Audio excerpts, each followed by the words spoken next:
오늘은 사랑에 대한 이해라는 제목으로 하나님의 말씀을 함께 나누도록 하겠습니다. 메리 크리스마스라는 뜻을 아십니까? 메리 크리스마스 하는데요. 외국에서는 기독교권이 아닌 곳, 아니면 지금 미국에서는 메리 크리스마스를 안 하려고 하는 운동이 벌어지고 있어요. 그래서 홀리 할러데이라고 바꾸는 일들이 벌어지고 있습니다. 메리 크리스마스의 뜻은, 메리라는 것은 즐겁다, 기쁘다라는 뜻입니다. 그리고 크리스는 크라이스트, 예수 그리스도를 얘기하고, 마스는 미사, 예배를 얘기합니다.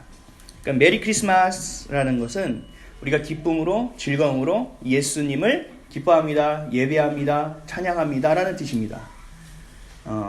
메리 크리스마스를 원래 알고 계셨죠? 네. 그래서 앞뒤 옆에 우리 한번 인사해 보겠습니다. 메리 크리스마스. 메리 크리스마스.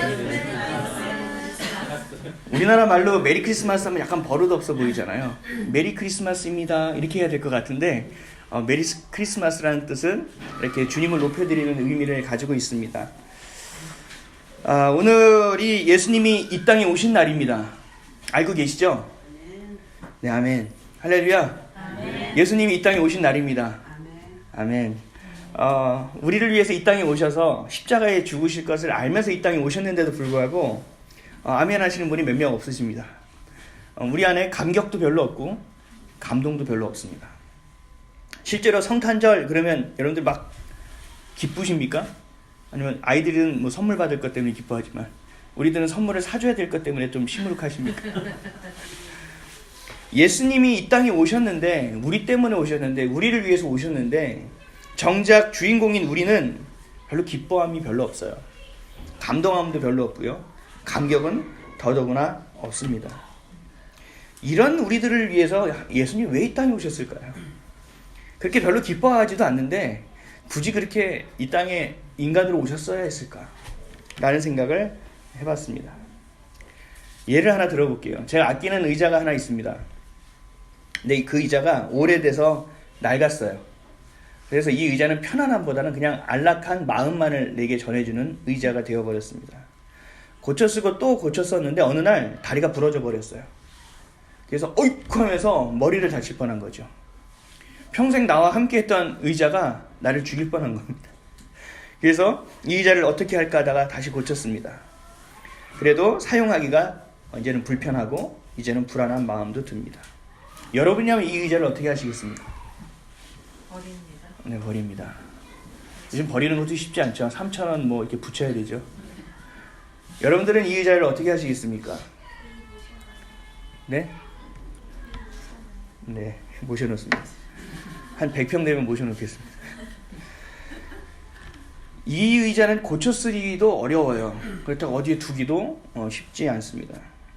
그래서 아마도 건강에 좋고 편리하고 편안한 의자를 찾아 구입하게 될 것입니다. 하나님이 하늘과 땅을 창조하시고 이 땅을 생명으로 가득 채워주셨어요. 그리고 사람들을 만드시고 생기를 부으시고 모든 것을 지배하고 다스리게 하시고 충만하게 하셨어요. 그리고 우리에게 그들을 히브리어로 카바시 할 수 있게 하고 라다 할 수 있게 했어요. 편만하여지고 그들을 다스릴 수 있게 하시고 그들을 섬길 수 있게 만들어주셨어요. 그럼에도 불구하고 우리는 죄를 짓습니다. 다른 것을 다 누리라고 얘기했는데 선악과 하나만은 건드리지 말라고 하셨음에도 불구하고 그것을 건드려버립니다. 죄를 짓습니다. 그 죄가 여기서 끝나는 것이 아니라 아들 때까지 내려옵니다. 가인과 아벨이 있었는데 형이 동생을 쳐 죽이는 인간 최초의 살인사건이 벌어집니다. 이후로도 줄곧 죄가 이 땅 가운데 편만해지고 죄로 덮여버립니다. 하나님을 기뻐하시는 일을 찾는 것이 아니라 자신들이 기뻐하는 일만을 찾고 하나님을 대적하는 길로 향해 갑니다. 그래서 하나님이 노아의 홍수 사건을 일으켜서 노아의 방주에 있는 것들만 살리시고 한번 쓸어버리십니다. 그리고 나서 다시 인간을 살려서 또다시 시작하셨는데도 불구하고 또 죄를 짓기 시작합니다. 의자랑 똑같아요. 만약에 이렇게 고쳐 썼는데 안 됐을 때 우리는 버리고 새 의자, 편안한 의자를 살 거잖아요. 왜 하나님은 다시 이렇게 시작하셨을까? 그냥 싹 다시 없애고 아무 뭐라고 할 사람도 없을 텐데 싹 없애시고 DNA를 조금 바꿔가지고 조금 더 순종적인 사람으로 바꾸셔서 다시 시작하셔도 되지 않았을까? 왜 이러한 인간을 죄로 물들고 죄를 향해서 가고 하나님을 대적하는 인간을 자꾸 고쳐 사용하시려고 하실까? 라는 생각을 해봤습니다. 그 생각의 답이 바로 여기 있어요. 오늘의 답이 있습니다. 그것을 끝까지 고쳐 쓰시려고 하는 하나님의 사랑. 그 사랑이 바로 예수 그리스도가 이 땅에 오신 것으로 확증해 주신 것입니다.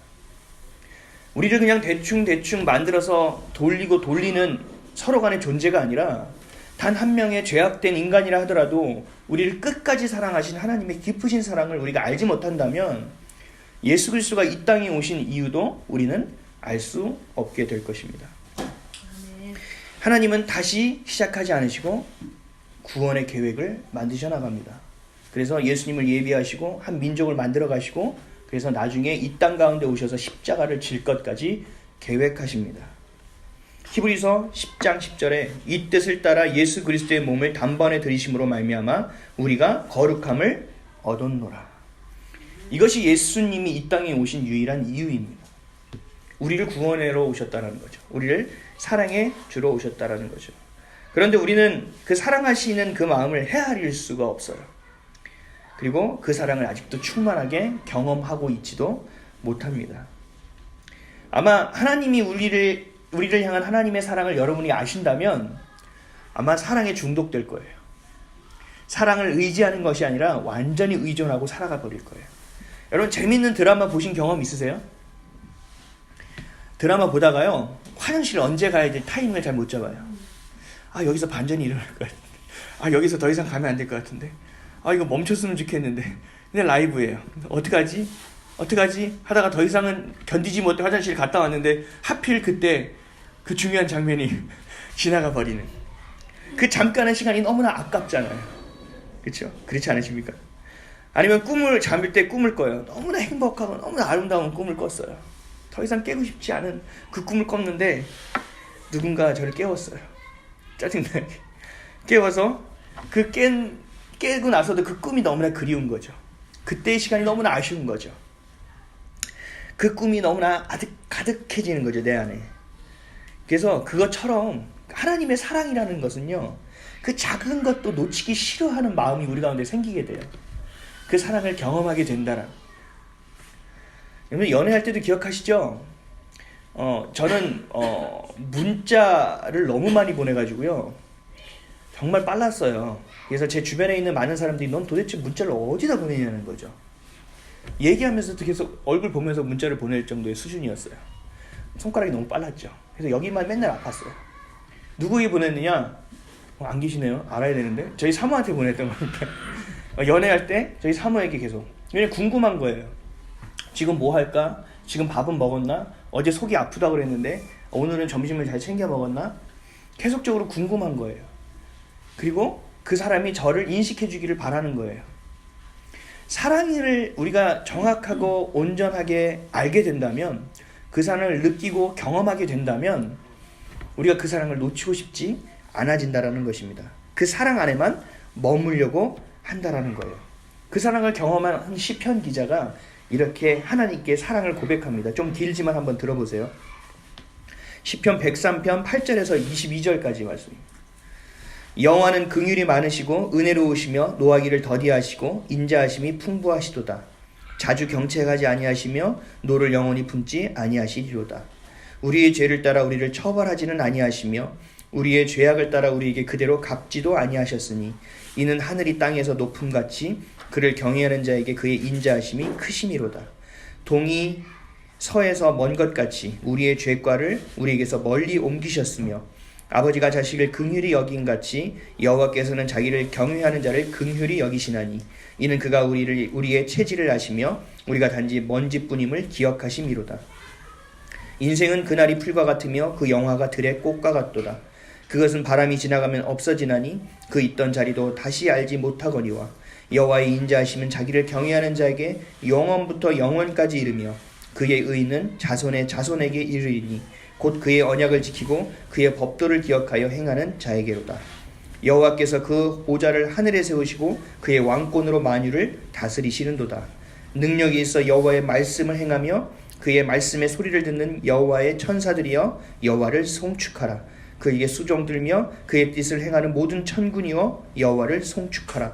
여호와의 지으심을 받고 그가 다스리시는 모든 곳에 있는 너희여 여호와를 송축하라. 내 영혼아 여호와를 송축하라. 아멘. 하나님의 사랑을 경험했을 때 이 세상에 살아가는 것은 마치 들풀과 같다라는 거예요. 그냥 지나가는 것들이라는 거죠. 내가 물질과 명예와 권력과 야망에 들어있던 모든 마음도 다 녹아내릴 수 있게 하는 것이 뭐냐면 하나님의 사랑이라고 이야기하고 있는 것입니다. 그 형용할 수 없는 사랑이에요. 그래서 찬송가 가사 중에 이런 가사가 있죠. 하늘을 두리머리 삼고 바다를 먹물 삼아도. 여러분들 그림 그려지시나요? 하늘 저 끝없는 하늘이 종이에요. 그리고 바다 그 너무나 넘치는 그 바다가 이 땅을 덮고 있는 바다가 먹물이에요. 그 사랑을 기록해도 끝이 없는 사랑이 하나님의 사랑이라고 고백하고 있습니다. 여러분들 그 은혜, 그 사랑을 경험할 때 상처와 아픔과 어려움으로 이 땅 가운데 살아갈 수 없는 우리이지만 이 땅 가운데 그것을 경험할 수 있게 된다는 거예요. 하나님의 사랑을 통하여 기쁨을 경험할 수 있고 그 기쁨을 통하여 평안을 경험할 수 있고 그 평안을 통하여 놀라운 은혜를 경험할 수 있게 된다는 것입니다. 사랑하는 성도 여러분, 여러분 하나님의 사랑을 경험하고 계십니까? 아멘. 사랑을 경험한다면 여러분 안에 기쁨이 넘쳐야 합니다. 기쁨을 경험하고 계십니까? 아멘. 그렇다면 여러분 안에 평안이 넘쳐나야 됩니다. 여러분 평안이 넘치십니까?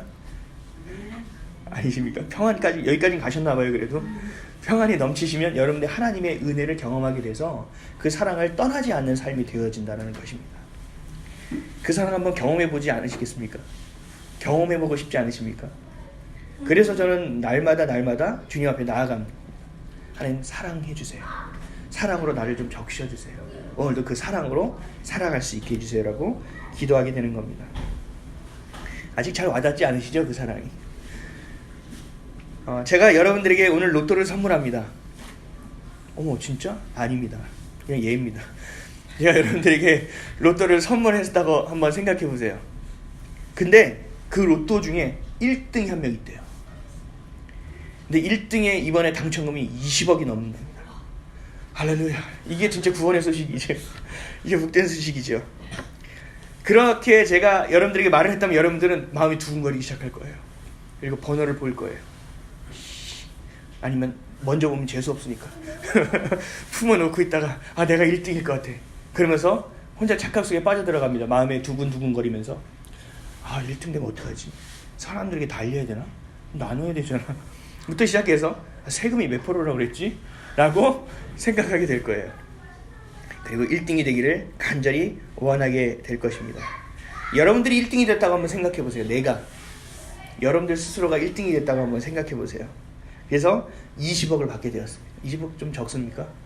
40억을 할까요? 여러분 한 40억을 받게 되었다고 한번 생각해 보세요. 아직 이 당첨된 거를 누구에게도 얘기하지 않았어요. 나 혼자 40억이 된 거 당첨이 된 것을 혼자 알고 있는 거예요. 이 마음이 쿵쾅거리면서 이 마음이 진정되지 않을걸요? 한번 상상해 보세요. 그리고 거울을 보면 내 얼굴이 하고 있을 거예요. 얼굴에서 삐집고 나오는 그 웃음, 그 미소를 감당할 수 없을 거예요. 어떡하지? 40억. 임금님기는 당나귀기 하면서 어디 가서 얘기할 수도 없고, 그렇죠? 정말 기쁠 거예요. 이걸 어떻게 해야 될지 모를 거예요. 그러면서 생각할 거예요. 이제 내 삶은 예전과 같은 삶이 아니야. 이제 먹고 싶은 것도 먹어야지. 이제 사고 싶은 것도 사야지. 이제 이사 다니면서 지긋지긋해. 이제 집부터 사야지 하면서 여러분들이 꿈을 꾸게 될 거예요.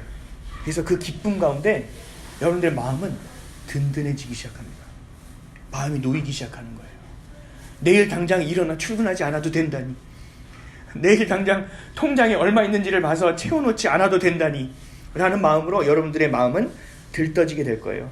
그 생각을 가고 운전하다가 갑자기 신호를 잘못 어겨서 앞차가 박을 뻔한 거예요. 그래서 그 앞차가 우리 차 옆으로 와서 윈도우를 엽니다. 그러면서 삐 이런 소리를 해댑니다. 야 똑바로 보고 다녀! 이러면서 정말 주체 없는 만한 욕을 저에게 해댑니다. 그럴 때 여러분 어떻게 하겠습니까? 너는 눈이 어디 있어? 이렇게 할 겁니까? 너는 지져라. 나는 간다. 나는 40억이 있는데 그래 40억이 없는 너는 그렇게 지질 수밖에 없지. 미안하다. 기분 나쁘면 한 대 사줄까? 뭐 이런 마음이 여러분들 마음 가운데 아마 생기게 될 겁니다. 그러한 기분 나쁜 일도 여러분 안에서는 별로 영향을 끼쳐내지 못할 것입니다. 왜냐하면 여러분들의 마음은 그 어느 때보다도 기쁨이 충만하고 그 어느 때보다도 마음이 든든해서 평안하기 때문에 그렇습니다. 왜냐하면 복권에 당첨됐기 때문입니다. 혹시 이 얘기를 들으면서 가면서 복권 사야지 이러신 분은 없으시겠죠? 여러분을 사랑하고 계시는 분은요, 이 천지를 창조하신 하나님이세요. 그 창조하시고 팔짱을 끼고 어떻게 되나 보자 하시는 분이 아니라 오늘도 책임지고 살아서 이 땅을 관리하고 계시는 분이 하나님이세요. 그래서 여러분들의 생사화복을 주관하시는 분도 하나님이세요. 그 하나님이 여러분들을 사랑한대요. 사랑해서 직접 이 땅에 내려와서 하나뿐이 없는 아들을 죽이신 거예요. 포기해서 고쳐 쓰다가 망가진 의자처럼 버려지는 것이 아니라 어떻게든 살려보려고 포기하지 않으시고 끝까지 사랑하시는 사랑으로 우리 가운데 계시는 분이 바로 하나님이라는 겁니다. 40억 얘기할 때는 여러분들이 막 이러시다가 하나님의 사랑을 얘기했더니 그거 알고 있는데 여러분 40억의 복권, 400억의 복권보다 훨씬 더 귀중한 것이 바로 예수 그리스도입니다. 세상 어떤 것도 채울 수 없는 기쁨, 우리가 경험할 수 없는 평안함이 그것을 주실 수 있는 분이 바로 하나님이기 때문에 그래요. 저희 어머니가 입버릇처럼 얘기하는 게 있어요. 너희들을 제대로 못 먹여서 미안하다. 맨날 너희가 허약한 이유는 내가 잘 못 먹여서 그렇다. 못 먹여서 그렇지.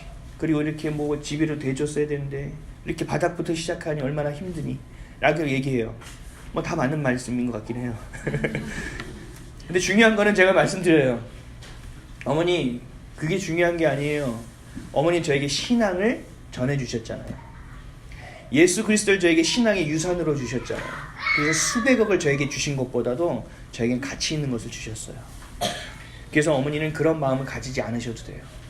저에게 신앙을 주셨다는 것은, 유산을 주셨다는 것은 매일처럼 새롭게 기쁨과 평안과 행복과 은혜를 누리며 살아갈 수 있는 정말 복권보다 더 소중한 걸 나에게 주셨기 때문에 그랬습니다. 말씀드렸어요. 사랑하는 성도 여러분, 여러분들에게 가장 귀한 것이 무엇입니까? 예수님이 이 땅에 오신 이유가 무엇입니까? 여러분 때문에 오셨다라는 거예요. 그 사랑 때문에 오셨다라는 것입니다. 어떻게 그 사랑을 받았는데 기쁘지 않을 수 있겠습니까? 어찌 그 사랑을 받았는데 평안하지 않을 수 있겠습니까? 어떻게 그 사랑을 받고 살아가는데 안정적으로 살아가지 않을 수 있겠습니까? 스바냐 3장 14절에서 17절 말씀에 시온에 따라 노래할지어다. 이스라엘아 기쁘게 부를지어다. 예루살렘 따라 전심으로 기뻐하며 즐거워할지어다.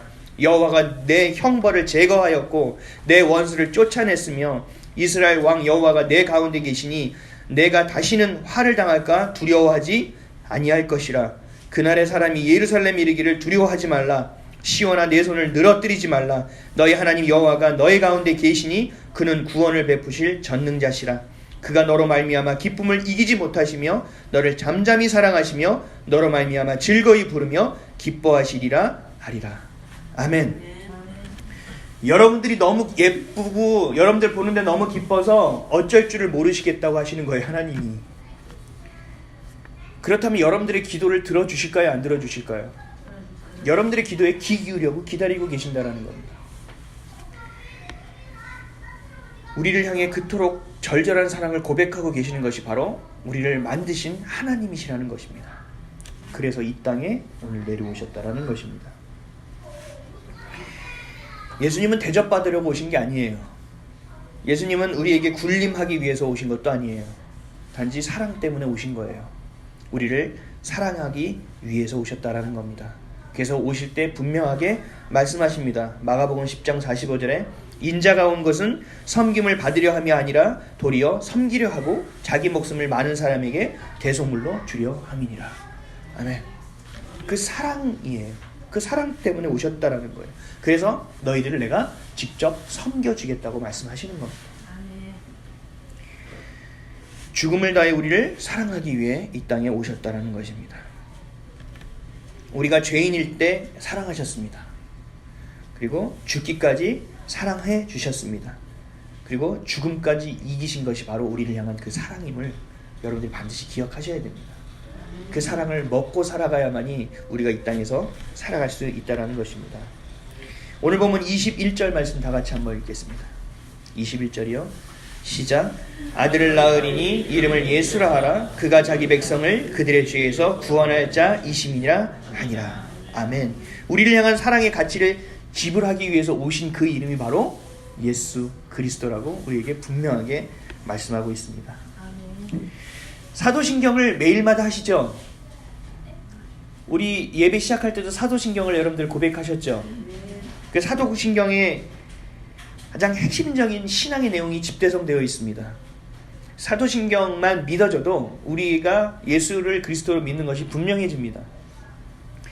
그래서 우리의 핵심적인 신앙, 이것을 우리가 매일같이 고백하는 것입니다. 사도들이 고백했던 것처럼 우리들도 고백합니다. 근데 이 사도신경의 내용을 잘 살펴보면 예수님이 이 땅에 오셔서 우리를 위해서, 죄를 위해서 구원하셨다는 것뿐만 아니라 어떻게 하면 구원을 이루며 살아갈 수 있는지에 대해서도 말씀하고 계십니다.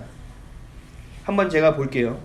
전능하사 천지를 만드신 하나님 아버지를 내가 믿사오며, 이것은 성부 하나님에 대해서 이야기하고 있습니다. 그리고 그 외아들 우리 주 예수 그리스도를 믿사오니, 이는 성자 하나님에 대해서 이야기하고 있습니다. 이는 성령으로 잉태하사, 성령 하나님에 대해서 말씀하고 있습니다. 성부 성자 성령 삼위일체 하나님에 대한 믿음의 고백을 먼저 합니다. 그리고 나서 이제 본론에 들어갑니다. 동정녀 마리아에게 나시고, 이것을 신학적 용어로 비하라고 합니다. 스스로 낮아진 거예요. 하늘에 계셔서 그냥 하셔도 됐는데 굳이 이 땅에 내려오신 거예요. 스스로 낮아지신 거예요. 하나님 신적인 개념에서 인간의 개념으로 낮아지셨다라는 거예요. 그리고 그 다음에 본디오 빌라도에게 고난을 받으사, 낮아진 것뿐만 아니라 죄가 없으심에도 불구하고 본디오 빌라도에게 고난을 받으셨어요. 우리 때문에 더 낮아지셨어요. 그리고 십자가에 못 박혀 그냥 낮아지면서 끝난 것이 아니라 가장 형벌 중에 가장 처참하고 가장 낮은 곳에 있는 형벌을 당하셨어요. 더 낮아지셨어요. 왜? 우리를 위해서. 여기서 끝나지 않았어요. 더 낮아짐이 있습니다. 못 박혀 죽으시고, 더 이상 낮아질 수 없는 것입니다. 죽음이라는 것은 더 이상 계산의 식도 더할 수 없는 낮아짐입니다. 예수님 우리 위해서 거기까지 낮아지셨습니다. 낮아지고 낮아지고 낮아지고 끝까지 죽음까지 낮아지셨습니다. 왜요? 우리를 사랑하셨기 때문에. 그리고 그래서 낮아지셨습니다. 이것이 섬김이에요. 이것을 섬김이라고 얘기하는 거예요. 그리고 이것을 사랑이라고 말씀하십니다. 상황과 환경과 억울함과 조건은 관계없는 거예요. 사랑을 아랑곳하지 않고 오직 우리를 향한 그 사랑을 행하심만에 집중하셨다는 거예요. 그럴 때 하나님이 어떻게 하셨는가를 한번 보세요. 장사한 지 사흘 만에 죽은 자 가운데서 다시 살아나시며, 하나님이 예수님을 다시 죽은 가운데서 세우셨어요. 올리셨어요. 그냥 높아지신 것이 아니에요. 그 다음에 하늘에 오르사, 이 땅에서 머무는 것으로 끝내지 않고 하늘의 자리로 다시 올리셨어요. 끝까지 낮아서 분을 올리시고 다시 올리셨어요. 거기서 올리신 거에서 끝나지 않아요. 전능하신 하나님 우편에 앉아 계시다가 이제 하나님의 우편의 자리를 완전히 회복합니다. 자신의 원래 자리를 회복해서 끝까지 높아지셨습니다. 원래 자리로 돌아가셨습니다. 거기서 끝나는 것이 아닙니다. 저리로서 산 자와 죽은 자를 심판하러 오시리라. 이제는 우리를 심판하러 이 땅 가운데 군림하러 오시는 분이 바로 예수 그리스도까지 높아지신 겁니다. 이거 한번 보시면요, 낮아지고 낮아지고 낮아지고 끝까지 낮아지셨습니다. 그럴 때 하나님이 어떻게 하셨죠? 높이시고 높이시고 높이시고 끝까지 높이셨습니다. 그리고 모든 만천하의 그 높임을 보여주셨습니다. 이것이 우리가 구원을 이루어야 될 일이에요. 이렇게 살아가라고 말씀하시는 거예요. 여러분들이 섬기고 섬기는 것은 조건과 환경과 나의 역량에 관계없이 그 사랑, 내가 받은 사랑으로 말미암아 서로 간에 사랑하는 것입니다. 내가 받은 사랑과 섬김으로 말미암아 내가 섬기는 것입니다. 그럴 때 하나님이 어떻게 하느냐? 우리 가운데서 인정을 받게끔 하는 것이 아니에요. 우리 가운데 높임을 받게끔 한 것이 아니에요. 하나님이 모든 것 가운데 높여주시기 시작한다는 것입니다. 우리는 누구를 섬기고 누구를 사랑하면 늘 생각해요. 저 사람도 날 사랑해 주겠지. 저 사람도 날 섬겨주겠지. 저 사람이 날 인정해 주겠지. 그게 우리의 한계죠. 그러나 우리가 하나님의 사랑을 온전히 받으면, 그 사랑을 온전히 인식하고 깨닫게 되면 이것조차 필요하지 않게 됩니다. 누가 나를 인정하는 것이 필요 없습니다. 나에게 주신 그 사랑을 내가 베풀면 그만입니다. 나에게 주신 것을 내가 흘려버리면 그만입니다. 그럴 때 하나님이 어떻게 하신다고요? 높여주신다고요. 하나님이 갚아주신다고요. 이것이 하나님이 우리에게 일하시는 원리이고, 예수 그리스도가 이 땅에 오셔서 구원을 보여주시고 이루신 원리입니다. 이것대로 우리가 살아갈 수 있어야 돼요. 우리가 이 성탄절에 제가 이 얘기를 드리는 이유는, 예수님이 그냥 와서 그냥 확 죽으신 게 아니라고요. 와서 그러한 모든 과정을 겪으셨다고요. 그 과정까지도 겪는, 우리 와서 만약에 해서 나 죽을게요, 확 죽으면 차라리 쉽지요. 그 잠깐 떨고 두려운 마음으로 끝나겠죠. 근데 그것이 아니라는 거예요. 이 수많은 과정을 다 겪어내셨다는 거예요. 뭘로 인하여? 사랑으로 인하여. 누구 때문에? 우리 때문에. 여러분을 사랑하는 그것 때문에 이 땅에 오셨다라는 것입니다. 로마서 5장 8절에 우리가 아직 죄인 되었을 때 그리스도께서 우리를 위하여 죽으심으로 하나님께서 우리에 대한 자기의 사랑을 확증하셨느니라. 아멘. 늘 사랑한다, 사랑한다, 사랑한다 얘기하다가 마지막에 확증해서 우리에게 다 보여주셨다라는 거예요. 사랑은 뭐라고요? 마음만 품는 것이 사랑이 아니라 행함이 사랑에 있어야 된다는 것입니다. 사랑한다고 하면 섬겨야죠. 내가 그 사랑을 받았으면 사랑을 풀어야죠. 행함이 우리 가운데 반드시 따라야 된다는 것입니다. 우리는 그런 사랑을 받은 사람이에요. 우리를 통해서 하나님의 사랑의 그 가치가 증명된 것입니다. 우리는 그렇게 그토록 소중한 존재입니다. 그래서 여러분들 자학하면 안 돼요. 나 같은 놈이. 교만입니다. 하나님이 우리를 그렇게 사랑하고 높이셨는데요. 우리 때문에 이 땅에 와서 죽으셨는데요. 내가 나를 그런 식으로 평가하는 것은 교만인 거죠.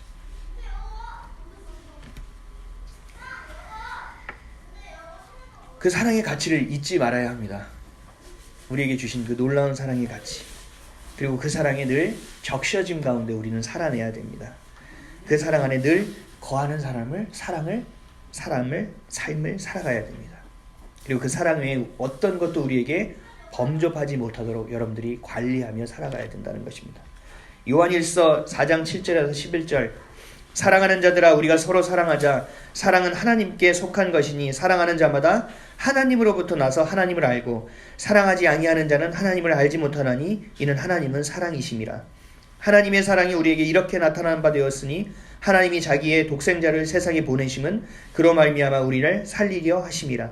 사랑은 여기 있으니 우리가 하나님을 사랑한 것이 아니요 하나님이 우리를 사랑하사 우리 죄를 속하기 위하여 화목제물로 그 아들을 보내셨음이라. 사랑하는 자들 하나님이 이같이 우리를 사랑하셨은즉 우리도 서로 사랑하는 것이 마땅하도다. 아멘. 사랑을 아는 자가 하나님을 아는 자입니다. 우리가 하나님을 사랑하는 것이 아니라 하나님이 여러분들을 선택하여 여러분들에게 사랑을 먼저 고백하신 겁니다. 여러분 짝사랑할 때 사랑 고백하기 되게 힘들죠. 자존심 질 수 있고 여러 가지가 많이 있잖아요. 하나님이 우리를 먼저 사랑하셨다라는 거예요. 자존심, 세상을 창조하신 조물주 이런 거 관계없이 우리를 사랑하셨다라는 거예요. 사랑은 모든 벽을 허물어 버립니다. 그렇기 때문에 하나님은 여러분을 세상 끝날까지 사랑하시겠다고 약속하신 거예요. 그리고 세상 끝날까지 너희와 함께 하겠다고 말씀하신 거예요. 여러분들이 느끼던 느끼지 못하던 관계없습니다. 하나님은 여러분들을 사랑하십니다. 지금도 사랑하시고 어제도 사랑하셨고 내일도 사랑할 것입니다. 여러분들이 과거에 어떤 죄를 지었던 간에, 여러분들이 과거에 어떤 것들로 인하여 힘들어갔던 간에 관계없이 하나님은 여러분들을 지금도 사랑해 주신다는 것입니다. 그 사랑을 여러분들 경험하셔야 돼요. 그 사랑을 알아야 돼요. 느껴야 돼요. 그 사랑이 뭔지를 정말 철저하게 알아야 돼요. 그래야 세상의 것들에 목매이지 않고 살아가게 됩니다. 그래야 그 사랑, 예수가 우리 가운데 그리스도가 되실 수 있습니다. 여러분 자신이 여러분 스스로를 어떻게 생각하는지에 관계없이 하나님은 여러분들을 사랑하십니다. 서로 사랑하시고 하나님의 사랑을 받아 누리시고 만끽하시는 저희 여러분 되시기를 주의 이름으로 간절히 축원드립니다. 기도하겠습니다.